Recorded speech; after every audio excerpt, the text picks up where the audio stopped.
Hello, good morning, good afternoon, good evening, wherever you are. Welcome again to another episode on Talk Architecture, and I'm your host, Naziaty Muhammad Yaacob.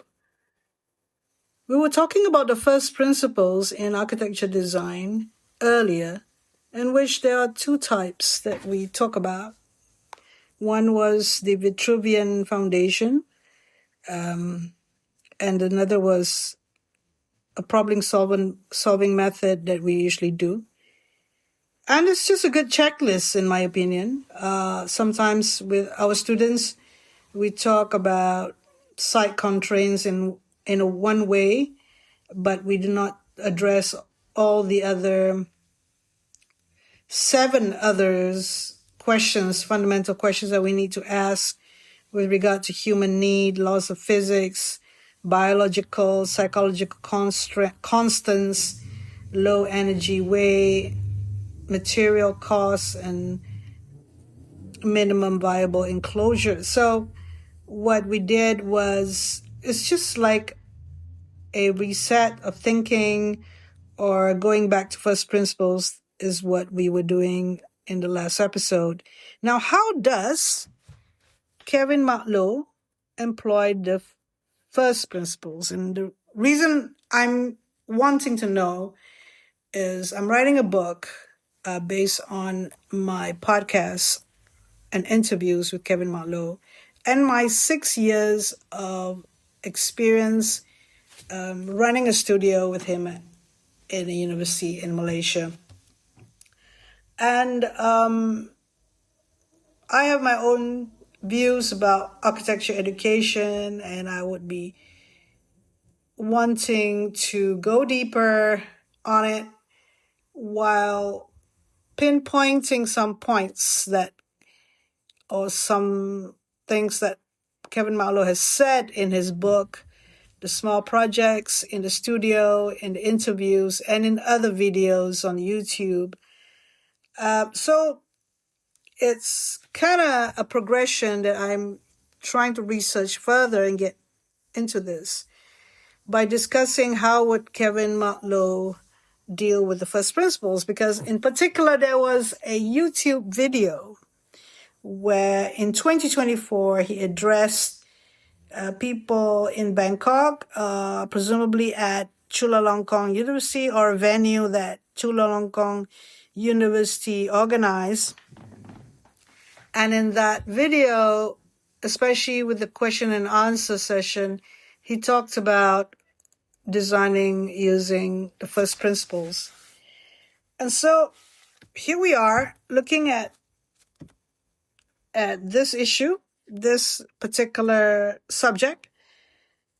For him, as a Malaysian architect and founder of Small Projects, which is based in Kuala Lumpur, he is regarded as practicing a deeply thoughtful, context-driven approach to architecture that aligns closely with first principles thinking.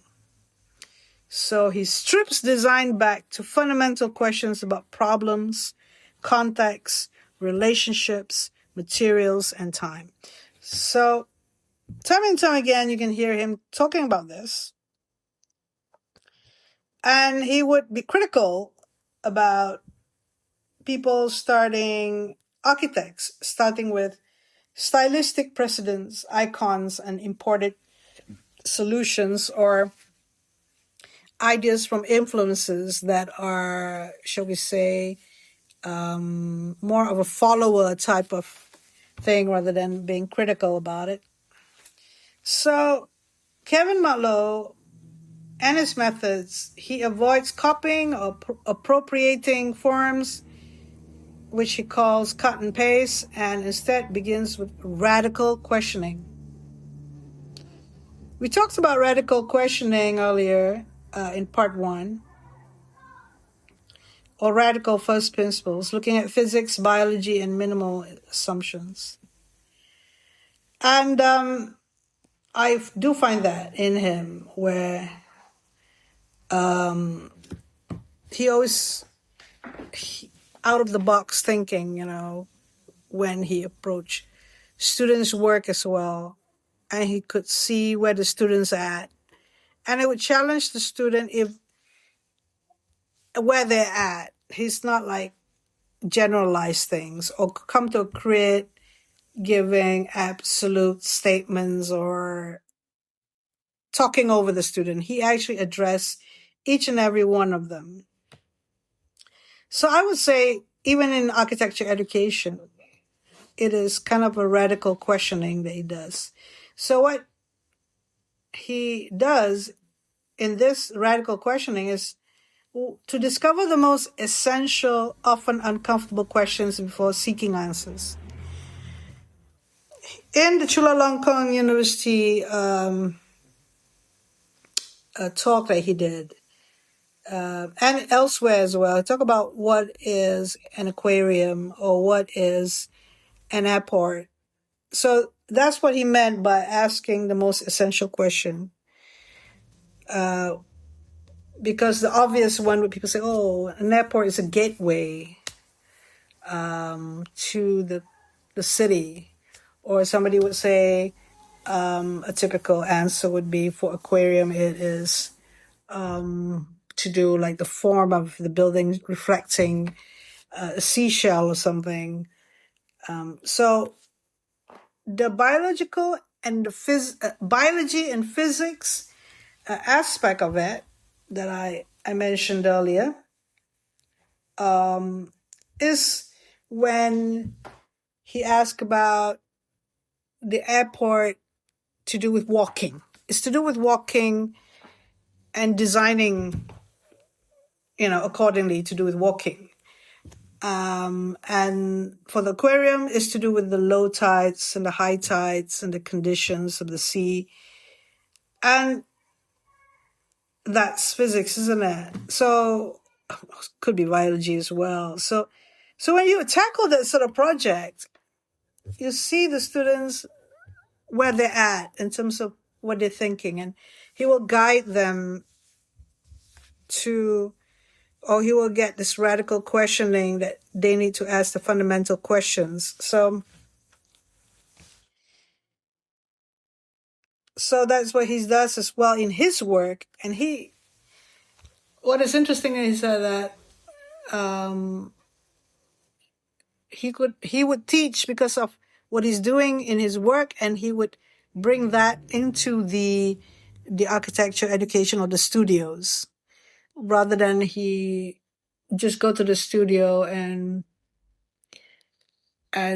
talk over the students or just learning from the students. I've seen a lot of tutors come and go in studios. Why I feel that it's important for me to have a studio partner like Kevin Matlow is because he's better than me.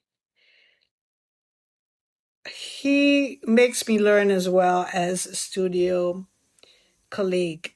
And I had been I had been under his, shall we say, targets, criticism of how I approach the questioning of students' work.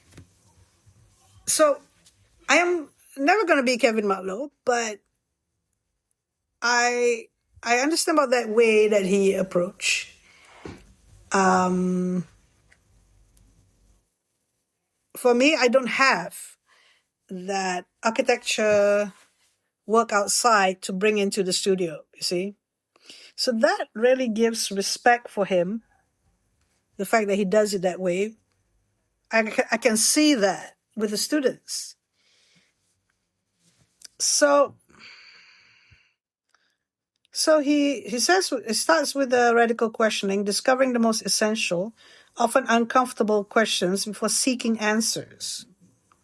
This echoes first principles decomposition, identify irreducible truth, physics of materials, human use over time, specific site or monsoon tropics realities, and reason upward to original appropriate response. So I'm going to go into a few, 4 or 5, shall we say, core elements of his first principles inspired design process that we analyzed so far. Number one is the primacy of context. For Kevin Matlow, context is everything.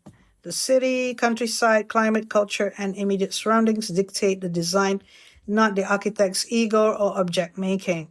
He amplifies the existing place rather than imposing flashy objects. Buildings should defer to and enhance the setting, especially in Malaysia's humid tropic conditions, where greenery, rain, decay, and imperfection are inevitable. We went with Kevin to see the Safari House with the students, and he don't talk about his architecture too much, but we learned from him talking about why he orientate the building a certain way, why he create a double volume space here, why he uses material, why he does that safari roof technique, and we get some pointers going about, and sometimes going about with him to his non-buildings. What I mean is other buildings or heritage buildings. We went to Penang with him, and we learned a lot as well. And whatever he observed, he relate to the student, and the student learn as well. And it's in keeping with his way of teaching. And I respect that, because it make the student own the process rather than they just get instructions from their tutors. He won't give the answer until the students, he doesn't give the answer. He's waiting for the students to come up with the answers, and he'll react to it. We tend to want to give solutions to students. We'll keep on drawing as if they would adopt what we suggest. I'm a culprit in that. So that's how I was taught, I think. And I just do the same. And later I learned that the students need to own whatever the solutions that they come up with. So that's primacy of context first. Number second is radical questioning over radical answers. True design starts with identifying problems or radical questions, not chasing novel forms. I don't usually use the word radical questions. I use the word design problems when I discuss about this in my podcast. I guess that's one way of looking that he asks those radical questions, but questions are questions. To me, whether how radical they are is, it could be like an assumption that they are radical, but they may just be essential. You know what I mean? So they are. It's basically design problems. So Kevin Matlow teaches students to study precedents for their failures and not the successes. There was something he went on and on about Frank Lloyd Wright, Falling Water, in the Chulalongkorn University video. And his criticism has been something that is more like brown nosing, or is in a department of architecture, you have the word history, theory, and criticism, but it's more like hero worshipping the grand masters of architecture, including Frank Lloyd Wright and his Falling Water and principles and the way he approached design. But he actually criticized it in a lot of ways and showed the failures. And we need to learn from failures. And there's nothing wrong with being critical. So it says here as well that radical questioning, because learning comes from understanding why things went wrong and asking better questions to create original solution. Yeah, when students became courageous or is brave enough to be critical of other people's work, they can value better what is the most important thing in architecture and life. And that attitude or that way of going about is more innovative. Eventually, it'll become more a better solution or more inventions rather than copying or imitating. So, okay, the third one here is what Kevin Matlow does is details. He does details as a resolver of relationship. Architecture is about creating new and appropriate relationship between people, materials, space, time, use, and details resolve them. He designs everything from hinges and latches to windows, taps, and shoe racks, treating the detail not as a stylish object but as the core meaning maker. Nothing exists without how things connect and perform in reality. Details to me is not only just joints, it's to do also with the material that he chose and the physics and biology that he asked of that material and how it functions in that space. And, he's constantly learning more and more, and he's not really satisfied with what he does before. And it's all in the details, in the sense that he would recreate different details with different clients and different situations. A door is not just typical of what every door should be. It is good that we approach that. Like I'm thinking about now, I'm critical of my space, my house, and how my door functions. And I notice that there's certain problems that I have opening the door the way it is. That's the problem living in a condominium. You can't change the door because the management would not allow it. Anyway, we're going back to Kevin Matlow's, shall we say, core elements of his first principles inspired design process. We're going to embracing imperfection, time, aging, and decay. Buildings, like people, should age graciously. Kevin will select materials and methods that accommodate inaccuracy, growth, knocks, weathering, and decay, revealing intrinsic character over time instead of hiding flaws. Architecture doesn't end at handover.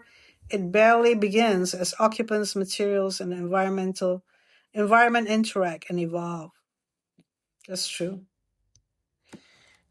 There's some architects out there that follow this principle. I was talking about Hermann Isberger, and I was talking about the architects who are in that we call phenomenologists, and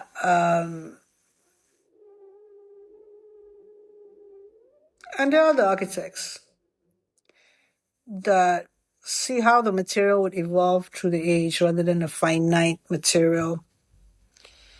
So the last one is focus on small scale and tectonics. This practice handles modest projects, houses, furniture, fixtures, pavilions, where every decision matters. This allows deeper engagement with construction realities, local skills, and tectonic honesty, which is expressing material strengths and weaknesses naturally. The Safari House we mentioned earlier, and there's the British India warehouses as well, and other houses that he had designed and built. So Lowe's approach critiques much of contemporary architecture and education for prioritizing icons and novelty over deep inquiry and contextual fit. He often describes his own buildings as ugly in a conventional sense because they prioritize honesty, relationship, and longevity in a tropical reality over photogenic perfection.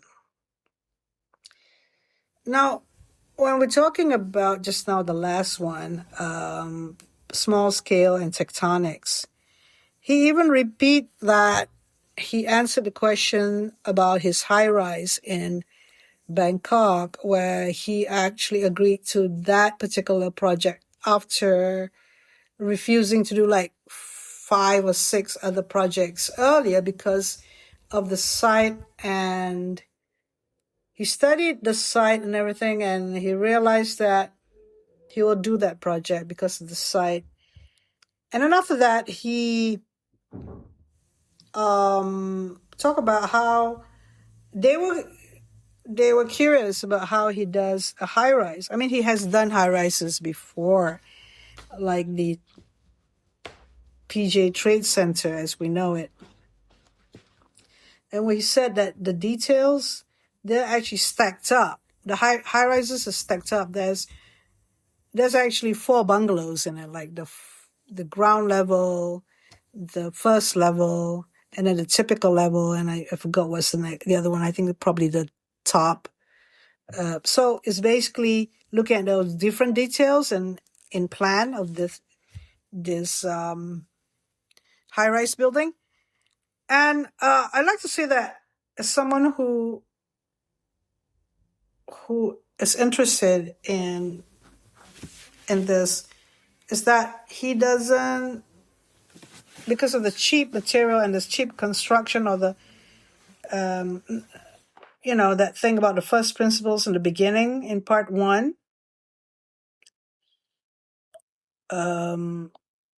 cheapest true material costs and strike constraints. He would do blocks, he would do towers, he would do rectangular solutions. He wouldn't go for curvilinear or that you need to detail every single part. He's being practical. So he makes it easier that even for a high-rise project, he would he would focus on the details, like what is said here, details on the relationships. He would not go overboard with the form. But he says he actually admits that he could do better with the aesthetics part. So, in conclusion, in short, Kevin Motlow designs from first principles by relentlessly questioning assumptions, centering the specific context and its inherent conditions, and building upward through relationships resolved in details, resulting in a quiet, profound, enduring architecture that feels inevitable rather than imposed. So you can refer to his book, Small Projects, published in 2010, and various, like I said earlier, all the talks and interviews elaborating these ideas out there available on the internet. So this particular episode I'm talking about is important in a way that he comes with this approach or core elements of his first principles inspired design process. He comes to the architecture education establishment, the design studios, and with that knowledge that he has, because when he went to University of Malaya, where I worked at as well, he was there before I came back, about 2004 or 2005. So by that time, he has enough knowledge gained about 10 years. When he started small projects, he came into doing critique. His knowledge at GDP, he started out at GDP in the early 1990s, I think 1991. So you could say that 10 years he finished in GDP, and although he was going to give, he was being considered to be the director and was awarded a good farewell gift by the director, but by the principal of GDP, but he did not want to further there, and then he struck out on his own, and that's when we know him as what we know him now. But he had what age would he be at that time? In 2004, I think he was born because he's nearing my age. He would be about to be 40 or around his 40s. He did mention this to the students as well, that you got to do your own stuff, or work with someone. Then you will mature at that age. Then you can critique. But Just say if you're a fresh graduate and you decide to be a commercial architect. So it's okay, but don't bluff everyone that you are, you know, and go into architecture education as a part-timer and try to bluff your way with a less critique way of. So what I garnered here is that those who practice the critical way of doing architecture practice are more qualified, shall I say, to be a tutor. It's not just anyone. So I was being critical as well. And we had frequent, I after many years, I realized that I'm not going to invite this particular architect anymore because there wasn't anything, shall we say, valuable in what they contribute to the studio in their critique. So we eventually, towards the later years, I would count on certain architects like BC Ang Wing Sia, his partner, Chris Wong. I would also invite him. Amna, I invite her right until the end. Then after that, we had overseas critiques coming in like Yaacob Sun and Shubra from India, whom he worked with Kevin worked with. And that was online teaching. And yeah, eventually we depended on the people that were more critical in their thoughts. They were different than Kevin, by the way. And Kevin would also criticize them rather than the commercial architects, because I wanted to have a good group in which it will help the student rather than I don't want the part-timers to be more into themselves and their egos and more trying to help the students, because we know how a crit can turn out eventually. And I will be having a desk crit with a student after the interim or a group crit.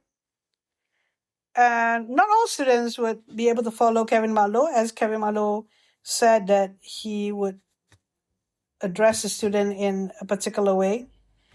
And he would be very critical of them, and some of them would cry. A lot of them would cry, actually. And at first, I was at a loss in the beginning when I was in the studio with him. Then eventually, we found a way to make the program much more beneficial for everyone. From just students picking up their own projects to us coming up with a site and the students picking up projects from the sites. That were really helpful later on.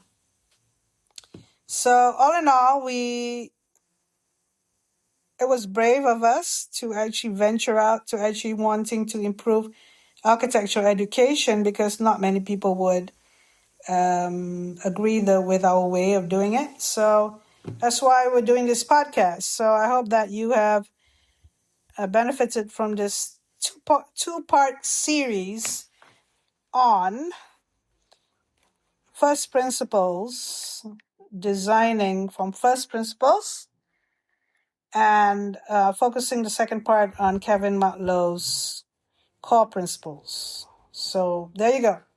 Thank you for listening. Have a good day.